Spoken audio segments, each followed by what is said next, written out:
Welcome to Cherie Senior Showcase. It is time for a brand new episode of Cherie Senior Showcase here at WRMN AM 1410 and WRMN Radio on YouTube. It is a chilly Tuesday morning, but it's time for another great senior lesson as Cherie Aschenbrenner is back for her monthly show. Hi, Cherie. Thanks for the heads up, Mark. He texts me at 6 a.m. and says, it's cold in here. I wanted to let you know, give you plenty of warning. Brought my own space heater right here. It's nice. Yeah. Yep. So I got a couple things to discuss before I get to the doctor that's here. So I just want to remind everybody, if you want to get on my senior email blast, all you got to do is call me, 847-289-2626, or email me. It's Aschenbrenner, the common spelling. It's just easier. Sure. Yeah, just 847-289-2626. Call me and I'll add you.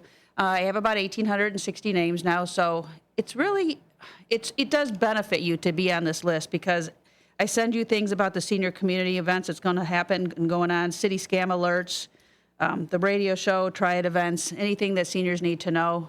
I send you like when the next AARP two-day driving class is, just things like that, anything that's related to seniors. So get on my list if you're not.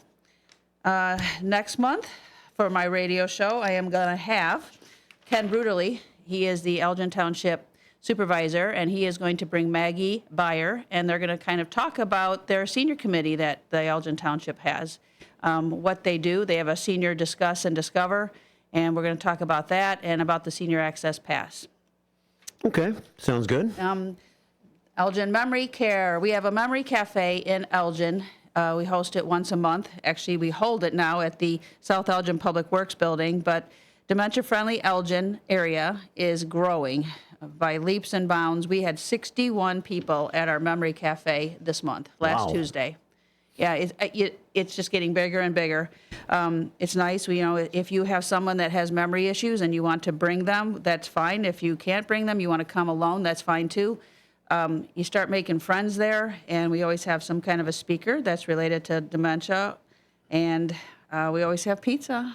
Always have pizza, so we bring that. So we're looking forward to that. Next month, we're going to have Cherie Blazer actually is going to come out and talk about some things in Elgin. Oh, really? Okay. Yeah, some reminiscing and things from the Elgin Public Museum. And then we do have a triad event this Thursday, but it is sold out. We already have we're full. So our next Elgin Township Triad is going to be Thursday, March 20th. And we're going to hold it at the center of Elgin, 100 Symphony Way, just a couple blocks down here. We are going to have all our triad members, which are about 40, I would say, are going to have vendor tables. So we want you to come at 9, peruse their tables, grab all their tchotchkes and their information. Steve Burness from the Better Business Bureau, our friend, is going to come and talk about how to search the Better Business Bureau site for resources if you're looking for maybe a plumber or a roofer and you just don't know where to turn, who to hire. He's going to show you how to do that. He's going to talk about senior scams. And then from 11 to noon, we're going to have the Elgin Police Department. They're going to bring their K-9. Officer Nisavaco is going to bring K-9 Ace, and they're going to do a little demo, like a drug demo. And then we're also going to have Officer Arnold. He's going to bring his 2 therapy dogs, Chance and Charm. And then, of course, you get a complimentary lunch, all free. Just need to call Elgin Township. You can start calling Elgin Township to attend this Friday. We got to wait until we get over our event this Thursday, and then we start taking RSVPs the very next day. So Friday, you call 847-741-2045. Again, this is going to get mailed out to you if you're on my senior email list. And then last, I just want to mention, there's going to be a senior fair, Thriving 55 Resource Fair. It's going to be April 25th, 10 to 2. It is going to be at the Elgin Community College. And there's going to be a lot of exhibitors, health screenings, and concessions. So again, mark your calendars, April 25th, 10 to 2, and I will talk about that next month as well. But let's get started, because we have a cardiologist in the house from Sherman. And I don't want to mess up your first name. So it's all good. What's your first name and your last name? First name's Karthik. Karthik. Karthik. Last name's Chala. Mr. Chala. I have a purse that has Chala on it. I noticed that earlier. Yeah. It's right there. And you know where I got it? Sherman Hospital gift shop. There you go. I really did. I've noticed that. It's so funny. Anyway, so I did want to have a cardiologist on because I find it fascinating, and I think it's good things that a lot of the seniors should know. Plus, February is Heart Health Awareness Month. Yay! Yep. So let's talk about you. Where did you come from? Where did you become a doctor? Why did you become a doctor? How'd you get to Elgin? Sure. So I'm actually originally from Charleston, West Virginia. Okay. My father is also an interventional cardiologist. So is that why you became one? There was times that he would say, "Don't do this." So that, what do you think I ended up doing? No, he was definitely a driving force behind. Yeah. Number one, why I became a doctor. Is he then still number two, he's still practicing? practicing. Wow. We still kind of shoot stories back and forth and How nice. different cases that we talk about almost on a weekly basis. So, he was definitely the kind of the driving force behind it. Okay. Then I left West Virginia, went down to North Carolina for undergraduate at Duke University, Okay. and then back to West Virginia for med school, and then Chicago since for training, and decided to stay in the Chicago area. Ended up in Elgin. Wow. And plan to stay here. Wow. And even though it's cold. Even though it's cold, today is a cold one. I know. So you've been doing it how long then, would you say? How long you been a cardiologist? Don't make me think about this. Do the math. No. I started practicing in 2017. 2017? But the training is, it's 4 years of med school, 3 years of internal medicine residency, 3 years of cardiology, 1 year of interventional cardiology, and then.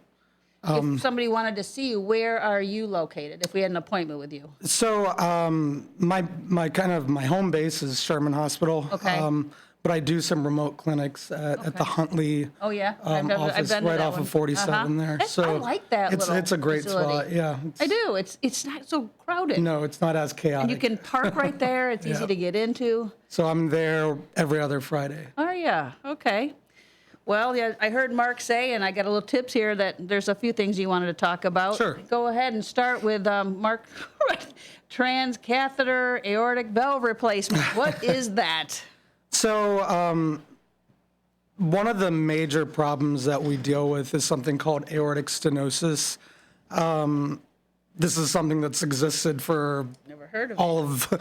all of mankind, but about 20 years ago, the way that the valve would be replaced was with open heart surgery. Oh. And now we're actually able to replace the valve with a minimally invasive technique where we go in through the femoral artery.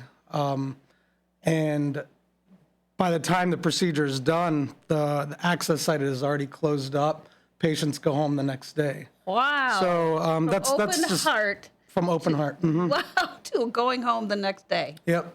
So that's just one example of, we're sort of at the forefront of all the newer procedures and Wow. and technology. I don't personally do that procedure, but my group, we have 9 cardiologists, and we have one of my partners, Dr. Daniel Ahmad, actually does that procedure. But in general, we're all, pretty cognizant of when we think the procedure would need to be done, and we work as a team to get everything Okay. sort of done. What is, I hear a lot of people talk about AFib. Mm-hmm. What, that just means your heart is out of rhythm? Sort of. AFib is actually one of the biggest risk factors for stroke worldwide. And essentially what AFib is typically the heart should be beating in a very sort of cadenced manner. So there's an electrical circuit that runs through the heart, and it's very cadenced. So one beat comes right after the next, right after the next. With AFib, the top 2 chambers of the heart, so A stands for atrium. Okay. So when the atrium is not in sync, it does exactly what it's called. It fibrillates, so it kind of shakes instead of squeezes. Okay. So, when you have stagnant blood, think about if you cut your finger. Yep. You're just looking at that blood on your finger, it's going to turn into a clot. Right. Same thing can happen within the heart. And if the blood coagulates into a clot, it can go anywhere. And the worst place for that to go is the brain, resulting in a stroke. Oh, my God. So, the symptoms of AFib, and that's what, I think is important for anybody to look out for in general, if you're not feeling right. But the most common symptom is palpitations. So, Okay, so you feel your heart beating. Exactly. I feel like my heart's out of rhythm. Okay. It doesn't feel, something feels wrong. Or even, some people don't feel that. Some people just say, over the last 6 months, I've just been feeling fatigued, right? So if you something just very minuscule as that. If things feel off, Okay. right? And then, we have the ability to, when a patient comes into the clinic, every new patient, we do an EKG right off the Okay, bat. right. So with an EKG, that's how we diagnose AFib. Okay. If my suspicion for someone having AFib is still high, I'll actually send a patient home with a monitor. Okay. So it's a continuous EKG that we could do for as long as 30 days. Oh, And that's a lot of times where we actually diagnose patients with AFib. okay. And How do you fix that? it's a great question. So in terms of reducing the risk of stroke, we put patients on blood thinners. Okay. The old school blood thinner used to be something called warfarin or Coumadin, which is sort of painful for patients to take because there's a lot of dietary restrictions and you have to go in once a week to get your blood levels checked. Now we have newer medications where you just take a pill every day and that mitigates the risk of stroke to almost as if a patient doesn't have AFib. I thought, didn't they have to do the paddles or something, where they had to get that back into rhythm? That's a great question. So in patients who are symptomatic, our next goal is to actually get them into a normal rhythm. Yeah. The old school way, and actually it still works very well, but it is to actually cardiovert, so shock the heart back into a normal rhythm. Sometimes that scary. works. I'd say about 80% of the time it works, but it's not always a permanent fix. So another kind of part of our practice, we've got 2 electrophysiologists. Okay. So these are cardiologists who have focused on the arrhythmias of the heart. Okay. So my 2 partners who do this, Dr. Sauer and Dr. Sheth, they actually will take the patient to the cath lab, the EP lab, to do something called an ablation. So where they figure out exactly where's that AFib coming from, and with the use of different kinds of catheters, go in and get rid of the AFib. So Okay. success rate of that is much higher, but again, it's an invasive procedure. Where does a pacemaker then come in? Pacemaker is actually when the top 2 chambers of the heart aren't talking to the bottom 2 chambers of the heart, or if there's significant pauses within the heartbeat itself. Okay. So that's when you need an external sort of device to help pace the heart. So Does that get put in? it does. The leads actually go into the heart So muscle. you cut something open and put A it little in there? pocket, yeah. Oh, yeah. Those patients go home the next day too. Wow. It's amazing the new methods you guys have.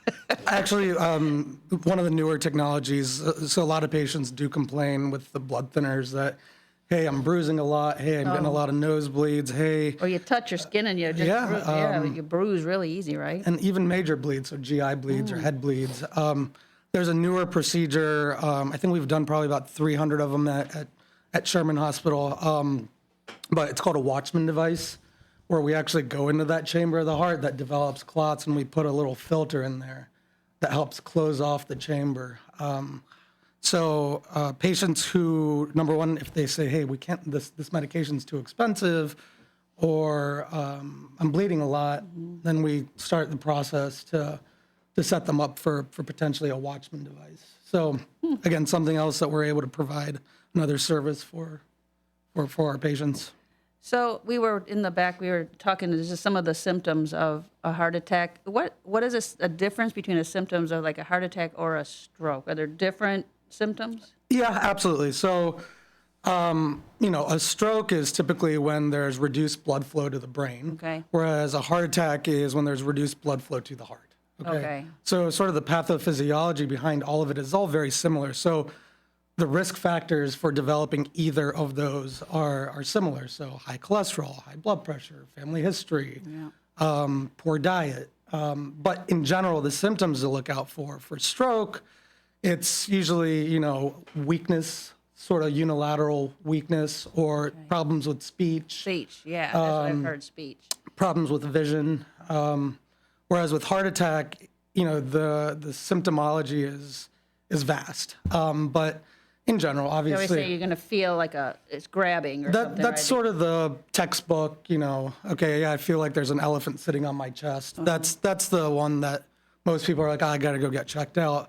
But other things, shortness of breath, and not just, oh wow, it's -9 degrees outside, I can't breathe. It's It's more of a, I used to be able to go up 2 flights of stairs without any problems. But now, by the time I get to the second flight, I'm starting to get short of breath. So, that doesn't mean you're having a heart attack, but it means that it's time to get checked out, right? Yeah. I mean, you shouldn't mess with the heart. All right. I mean, obviously, when people call 911 and they, for something, shortness of breath or something's hurting with their heart, I mean, they go right into the emergency room. They get right in. Oh, yeah. They ain't a mess. We don't wait on it. No. In general, with somebody who's having a heart attack, the gold standard is actually to get the vessel open within 90 minutes of presentation. So, and that's what I do. I'm an interventional cardiologist. So if someone comes in with a heart attack, I have to be there within 30 minutes. We get the lab staff there within 30 minutes. We're working to get that vessel open with something called a stent. God, a stent. So that opens it. Yeah. Okay. And then that stays in. It stays in for forever. Forever. And the newer technology with these stents, a lot of my patients say, well, doc, when do I have to get this thing cleaned out, or when do I need to have another stent? With the new technology, as long as you're taking care of yourself, the stent should be good for lifetime. Wow. I'm going to ask Mark, too, if there's any callers that has questions for the doctor or any comments on Facebook or not Facebook, YouTube. No, I think we're okay at the moment. We're having some internet issues, so Okay. yeah. All righty. So I'm looking at all right, we have 7 minutes, so we have to take a break. Okay. Yeah. Just watching the clock. 'Cause I know when you're talking, you get cut right off Right. mid-sentence. Okay. So we're going to say that, let's talk about the February is Heart Awareness Month. So what are some things that we're going to do to keep our heart healthy? Yeah, and this is what I tell my patients. This is the boring stuff, right? This is the stuff that nobody wants to do, but it's the stuff that actually makes a difference down the road. My goal, of course, I went into cardiology because I enjoy helping my patients out on the back end and on the front end. So if somebody comes in with a heart attack, I'm there for you. But more importantly, I do stress sort of risk factor sort of mitigation and what can we do. And one of the most important things is exercise. So, I tell my patients usually, I know this sounds like a lot, but shoot for about 150 minutes of cardio per week, right? So if you split that up into days, So right, we're talking about 20 minutes a day. Just walking, or you have to get on a treadmill? What do you got to do? It's something that makes you sweat, right? It's not the, I walked around my house today for 20 minutes. It's more of the, again, it's the stuff that's kind of boring. But what I tell my patients is once you get into some sort of routine, 1 week later, you're like, well, I gotta do that. It actually makes me feel good.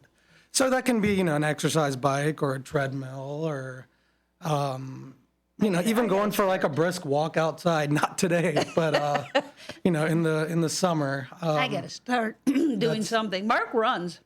Yeah. Almost every day. right? Yeah. And if he doesn't do it outside, you're over at the track, right? Yeah. I think it helps. Great, yeah. I really don't feel like I ever hardly get sick. So Yeah, you really don't. yeah. And it's sort of invigorating, and it gets your day going. Yeah. So I think that's very important to get into. Feels so much better after a good sweat too. Absolutely. Yeah. And, again, it's a matter of just kind of getting into the routine of it. And, if you miss a day or two, or even, let's say you're going on a trip for a week and you don't feel like exercising that's fine. It's more of, make it more of a routine. I really need to start doing something. I do. I just don't want to. No, I get it. Well. I get it. It's so much easier said than done. Everybody say, join a gym. I'm not joining a gym. But I do walk around the block with my dog, but it's a Pekingese, so it's not like I'm getting a sweat build up. And then you're going to talk about what shouldn't we be eating? What should we not be eating?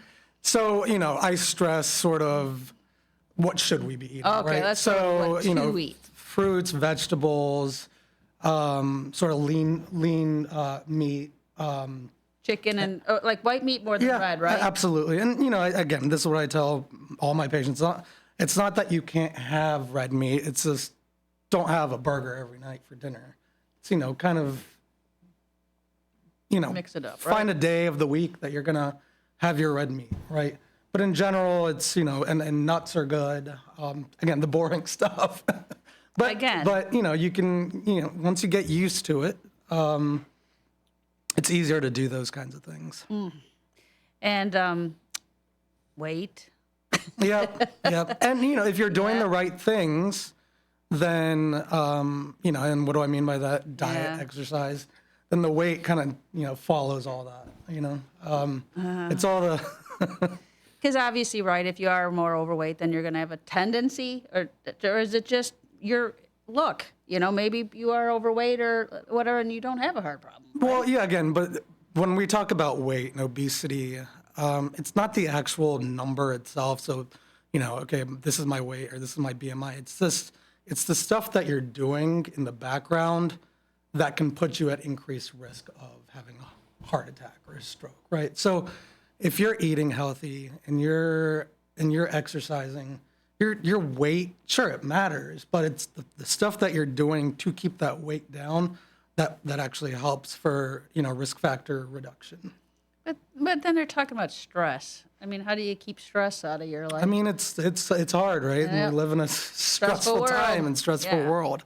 But in terms of, stress management, I have a lot of patients that are actually doing yoga, and actually exercising itself is, it can relieve stress.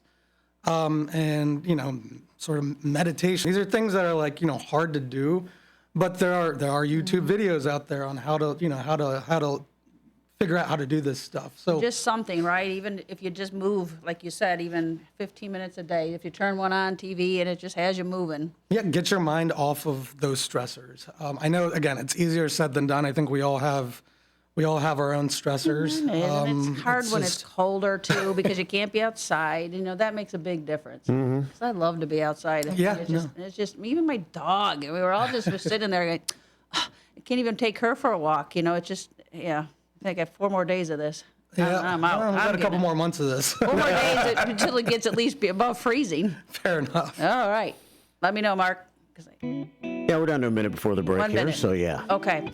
So we're also, when we come back, then what we're going to talk about, I think, is some of these heart scans. Like a lot, they tell you, I hear all these commercials and advertising about having the heart scans, and they even have like mobile units that come around and do them. So I think we can talk about that too. And then we'll have our trivia question, probably about 9:50. Yeah. Okay. And he brought us some things we can show too. Oh, cool. Yeah. Okay. So it's 9:29. It's Cherie Senior Showcase. And coming back, we'll have more of it. You can give us a call at 847-931-1410. And we're learning about heart health, what to do, what not to do. And it continues on this Tuesday on WRMN AM 1410. Keep it right here.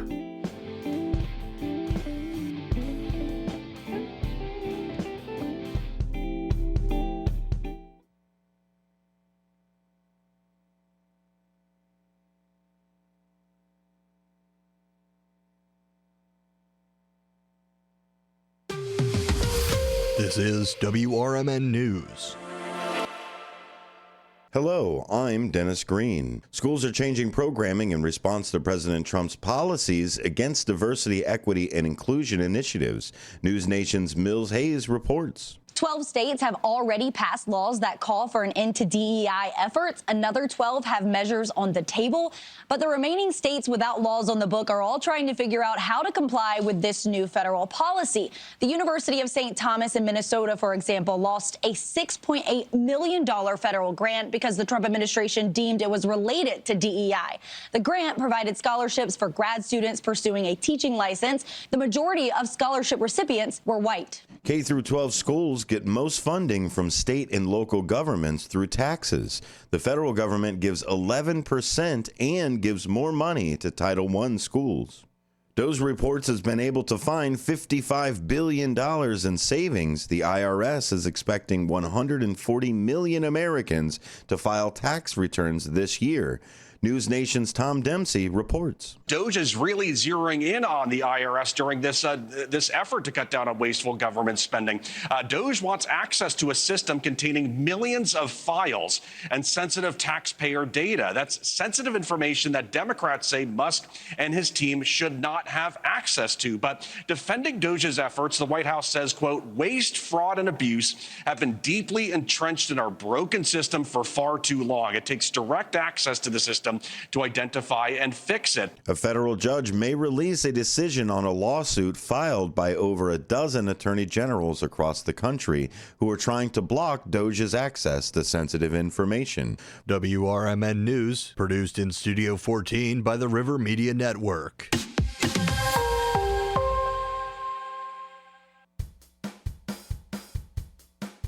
At School of Rock, we've got something for everyone. We're located at 353 South Randall Road in Elgin, Illinois. For teens 12 to 18, our performance program prepares students for live shows at real rock venues. For ages 8 to 12, Rock 101 helps young musicians start their journey with private lessons and group rehearsals. Our rookies aged 6 to 7 explore instruments through fun games, while Little Wing, ages 4 to 5, introduces preschoolers to the basics of rock and roll music. And for adults 18 plus, we've got an exciting adult performance program for all skill levels, from beginners to experienced musicians. Visit the website at elgin.schoolofrock.com to sign up for a free trial. We start pre-enrollments in January, targeting a mid-February open. Unleash your inner rock star. Join us at School of Rock and let's make some noise. This is Sarah Silver with your Fox Valley forecast. Today, partly sunny with a high near 9, temperatures falling to around 7 in the afternoon. It feels like minus 17 with gusty winds up to 25 miles per hour. Tonight, partly cloudy with a low around minus 6. It feels like minus 22. Tomorrow, mostly sunny with a high near 10. Currently, it is 4 degrees and overcast. I'm Sarah Silver on the Talk of the Town, WRMN. Mornings can start feeling the same. Wake up, brush teeth, go to work. But with breakfast from Wendy's, it's like, wake up, brush teeth, Baconate with a breakfast Baconator. Roll with a sausage breakfast burrito. Buddy it up with a honey buddy. Or get seasoned with seasoned potatoes. And then go to work. Sorry. When you're ready for a fresh wake-up call, gotta be Wendy's. At participating U.S. Wendy's during breakfast hours.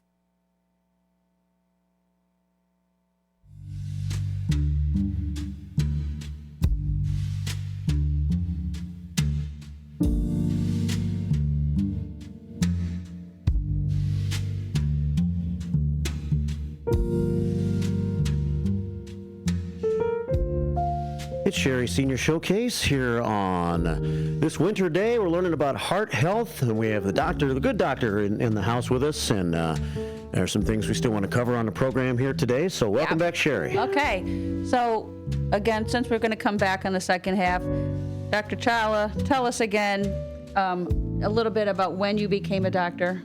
Sure. Yes. Okay. So I've been practicing since 2017, Right. but there's a lot of training that goes into it. So 4 years of med school, 3 years of residency, 3 years of fellowship. So it's been a long road. Yep. And you did mention that your dad is also a Yep, cardiologist. yep, and where is he at? He's in West Virginia. He's in West Virginia. He's still a practicing interventional cardiologist. I think probably the biggest influence for me to have chosen this. Go into this career. cardiology. Yep. Yeah, because I was like, of all the practices, but it's fascinating, I think. I mean, I just hearing you talk about all what you do and the people that you can help. We did talk about the importance of these heart scans. What does that do? I've seen people where they have these vans and these medivans, they'll pull up and they'll say, you have a heart scan, and you go into this. It's kind of like a food truck. Yeah. You go in and then, right, they do a heart scan. So the heart scan is it worth it? Yeah, I would say so. Again, it depends on. I think the heart scan is more useful in a younger population, to be honest with you, because what the heart scan is doing is it's determining if there's calcium on the arteries. As people age, calcium on the arteries, that's sort of the natural process.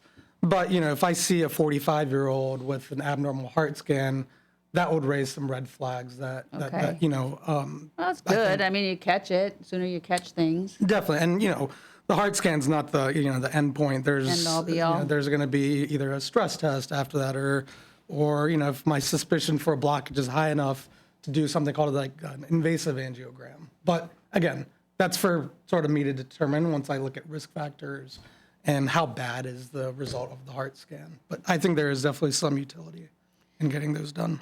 Is it pretty easy to get in? Like if you think you might have an issue, you call? You know, because sometimes it seems like it takes a while to get in to see doctors. Do you think with heart, is it more elevated? You're just like, yeah, you better get in. Yeah, and we prioritize seeing our patients at the earliest possible time. If something is urgent, I'll either have the patient come to the clinic and we'll find time to see our patients, or if it's sort of after hours, or if the suspicion for there actually being a serious problem is high enough, our nurses at our office will kind of direct the patient to go to the ER or go to urgent care. Okay. Something where we can triage things a little faster. And you take new patients? Absolutely. Oh, yay. That's my favorite word. Yes, we do. Yeah, no, we do. Yep. I know, because, sometimes it just gets so frustrating. No, I know. Trying to get in to see doctors. Again, Are you pretty much Monday through Friday? I am. Okay. And sometimes Tuesdays is my admin day, so here we are. Here we are. Well, I'm glad you got to come in, though. Of course. Maybe we can try and have you back at another time, maybe later in the year, because I guess we're having some technical difficulties, and I definitely would want people to hear this. I know I had some listeners who were tuning in to definitely hear it. So, is there anything else that you want to talk about with the heart? No, I mean, again, these are all the things that we talked about today. Okay. They're all just kind of reminders, and it's useful to, when I have a cardiac patient, I see them every 6 months generally. Okay. Sort of just to provide these reminders of, okay, these are your risk factors. This is what your cholesterol looks like now. This is what we're going to do to sort of fix that. It's not always with medicines. A lot of times it's with lifestyle changes, and it helps to have those reminders. So. Yeah, the cholesterol thing. I've been on some of those drugs myself, and actually it was lower this time. I was so happy at my last one. So I don't know. I didn't really do much different, I don't think, but I guess I think a lot of too, isn't it just in your DNA and your family history sometimes too? Yeah, I mean, again, genetics do play a role. Yeah. That's the one thing that we can't really do anything about. No. But as long as we're working on all the other risk factors. Get up, get out, get off the couch, try to do anything. Yep, even if it's absolutely. walking, something every single day just to get the blood flowing, right? For sure. Okay. Well, thank you, Dr. Challa. Of course. And I'll be back next month with Ken Bruderly and Maggie Beyer. Sounds great. Thanks, Cherie. Okay. Cherie Senior Showcase. And this is on WRMN AM 1410, WRMN Radio on YouTube. And keep it right here as we continue on this Tuesday.